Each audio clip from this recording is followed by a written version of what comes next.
So great heavyweight matchup at UFC 304. This is going to be for the interim title. You know, things are still shaking out at heavyweight. There's a lot yet to unfold in the coming months. But for right now, we have an interim fight, and it's actually a rematch between Curtis Blaydes and Tom Aspinall. And Right. stylistically, a very good fight. You know, that first fight, Tom had the freak accident 15 seconds in, tore his knee. So we didn't really get a clear picture of how that fight was leaning. Right. Unlike the main event, which is Leon versus Bilal, we saw a little bit more of that unfold, so we can kind of predict things a little bit more clearly. Right. But this one, I'm really excited to break down the analytics of, because Tom Aspinall is really good everywhere. Right. And the same can kind of be said for Curtis Blaydes. You know, Tom Aspinall's got really, really clean boxing. Right. He moves like somebody in a much lighter weight class, and he does pack a little pop on his shots.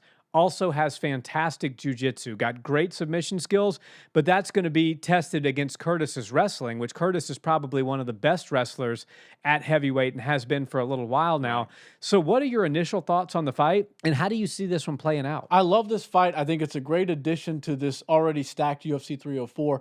And I'm really intrigued by this matchup because I was so excited for it when we got it the first time. And of course, you know, everything's on the line, and 15 seconds later it's over due to a fluke injury. And for me, it felt like after that happened, Tom Aspinall obviously had to deal with his injury, and then he came back, and it was almost like a Tom Aspinall 2.0. And Yeah. even though he didn't really suffer a major loss by getting beat up, it felt like he came in with a breath of fresh air. And I really like that they're still addressing this fight. And I know the whole talk about the interim title and, well, Tom won it. Does he really need to defend an interim, or should he wait? But in this game, it's always best not to wait and take fights when you can get them, especially a high profile fight that will likely put you in the number one contender spot. So I think Tom Aspinall did the right thing. And I think as far as his career goes and the way I see his career, I'm glad we're going to see him actually compete with Curtis Blaydes, and we'll see him either get past this test or not, because it felt to me like Curtis Blaydes was doing all sorts of great things. He still is doing great things in this sport. And he's, in my opinion, has one of the most difficult skill sets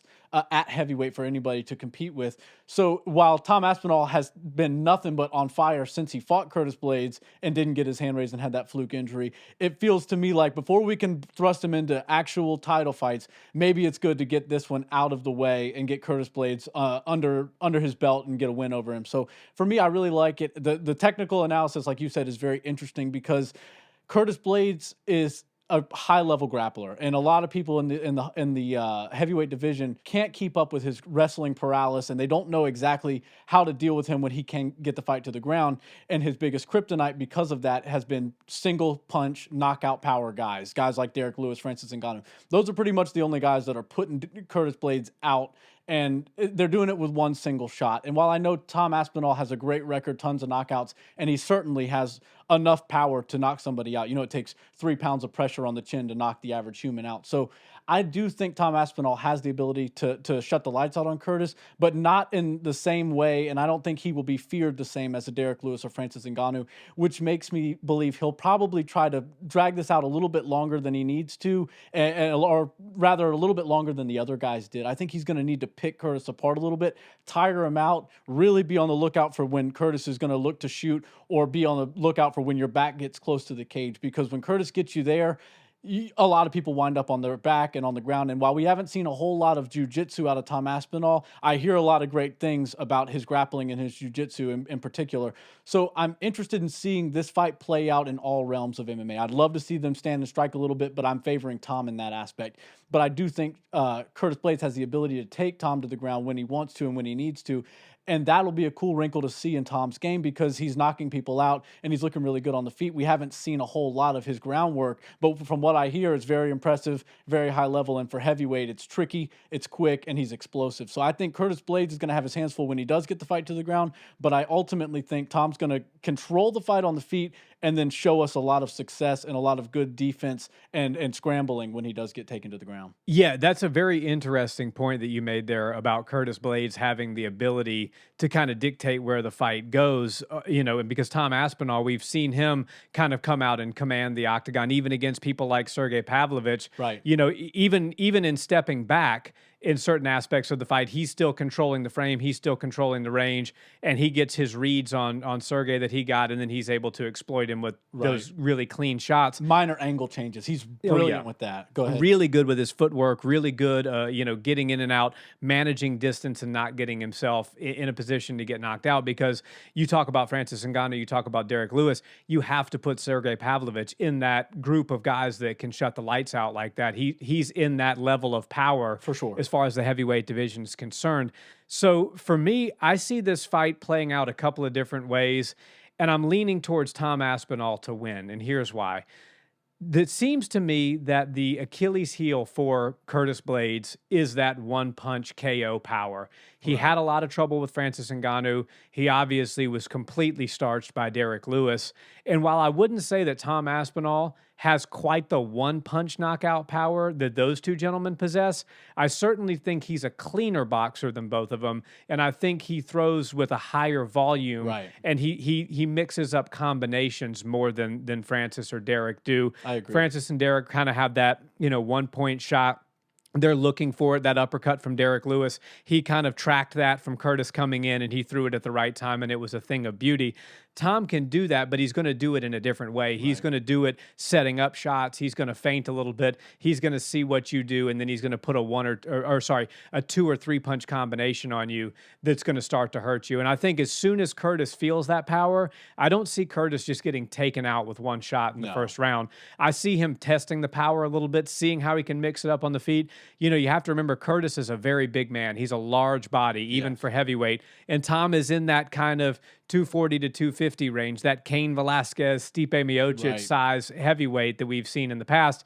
And he brings a lot of speed with that. But Curtis is going to probably be the bigger, stronger man. So I think he's going to be looking for his takedowns. But here's the other reason that I'm kind of leaning towards Tom is, one, I think he's going to be able to find enough shots to accumulate the damage to get Curtis to try to shoot. But I believe that Tom's going to have the proper takedown defense to keep from getting taken down. Okay. You have to remember, too, Jaitan Almeida was able to get Curtis Blaydes to the ground in that first round and really kind of take control of the round and win the round. Right. And he was looking to do it in the second round when Curtis kind of just pounded him out against the cage there. Right. That was kind of a mistake on Almeida's part. But Curtis was certainly being taken down. So I don't think we can just say, okay, Tom's a jiu-jitsu guy, so if he ends up in bottom position, maybe he can keep himself safe. I think we have to look at this from the aspect of, could Tom potentially take Curtis down, and would he want to? I don't think he would want to if he's having success on the feet. There's really no reason to, especially with a guy who has a history a little bit of being chinny. And I use that word very lightly because you're talking about Derek and Francis here, and anybody in the world would be chinny if they got caught by Derek or Francis. Right. But he is a guy who's susceptible to the knockout. Let's just put it that way. So if Curtis is unable to take him down, does Tom really start to just, loosen up and let the shots flow? Does he look for a takedown of his own? And if he does get to the ground, we know Tom's a black belt in jiu-jitsu. We know he's really crafty from the bottom. We know he's got great sweeps. I think he'll be able to get out from bottom position without taking a whole lot of damage. So I ultimately think he's going to be able to continue to get back to his feet if Curtis does get him down, which is ultimately going to lead to a TKO finish. I'm thinking like round 3 probably. Tom will be able to figure Curtis out. He'll be able to defend a couple takedowns. Maybe we see some fun exchanges on the ground, but ultimately Tom's going to get his reads on Curtis, which he's very good at doing, is reading his opponent and reading their tendencies, and that's going to lead to a knockout in minutes, let's say 10 to 15. Okay, I like it. Yeah, good prediction. Tons of great points that you just laid out. And one that you said that I really like, it stuck out to me, is the speed.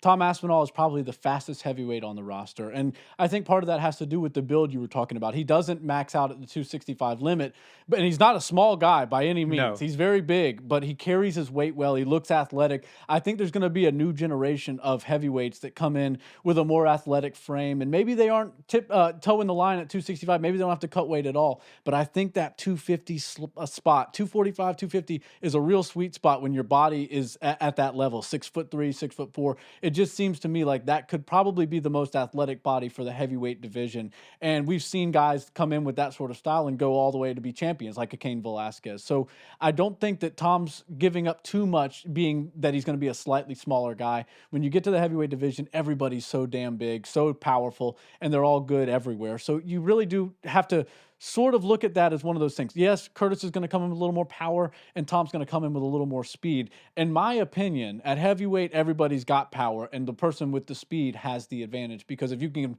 get to the openings, if you can find your angles, and more importantly, put your hands on the target as soon as you can and as often as you can, you'll have more success. 10 shots at the right angle is all you need, rather than one big one that you're sitting around waiting for. And I think Tom Aspinall understands that. He's got a really good understanding of closing distance with his hands, making his legs do all the work to get him in and out, of course, but his hands are the ones going in and getting all the credit, because he's really nice with his combinations. Of course, he's not going to be as willing to throw his leg kicks. In my opinion, I think when you have an injury like that, you tend to shy up a little bit and you work on other aspects of your game. So I'm very eager to see how Tom Aspinall's hands look in this, because I think he's going to primarily utilize his hands to try to get his hand raised. And with Curtis Blaydes, like I said earlier, he can get the fight to the ground, but he's going to have to go through some pretty vicious striking. And I really do think that Tom Aspinall is going to show us a lot of wrinkles in his grappling aspect of MMA in this fight with Curtis Blaydes. I think we're going to see some great sprawling. I think we're going to see some scrambling. We might see him get put on the ground. We might even see some reverses up against the cage. I'm really interested in seeing just how good Tom Aspinall is on the ground, and I think it's a really good indicator for how he would do against a John Jones or against an Alex Pereira, for that matter, if things shake out and Chama ends up moving up to heavyweight. But all in all, this is a great fight. I do like that we're bending the rules a little bit. We're defending an interim title, but it makes sense. We're on Tom Aspinall's soil. We're over there in England. There's an electric card already taking place with one title fight. Why not throw another one on when you've got a hometown guy out there that has a point to prove? He wants to fight. He wants to stay active, and he believes he's a champion. So I don't think he sees Curtis Blaydes as somebody that's going to derail his hype train. I don't think he sees Curtis Blaydes as somebody that's going to take his contendership away. I think this is just a stepping stone for him. And like you, I'm going to go Tom Aspinall. I was back and forth on this. The odds makers have it pretty dead even. Yeah. So they understand this is going to be a close fight. I'm going to go Tom Aspinall. I do think he gets it done. I'm going to go late second round finish. I think somewhere close to you. But TKO finisher. Yeah, I think he's going to land some shots. I think he'll probably put some good combinations on Curtis that's going to leave Curtis exposed, maybe opening himself up and risking it to close the distance, which is only going to get him hurt again. So I'm going second round TKO finish for Tom Aspinall. Very nice.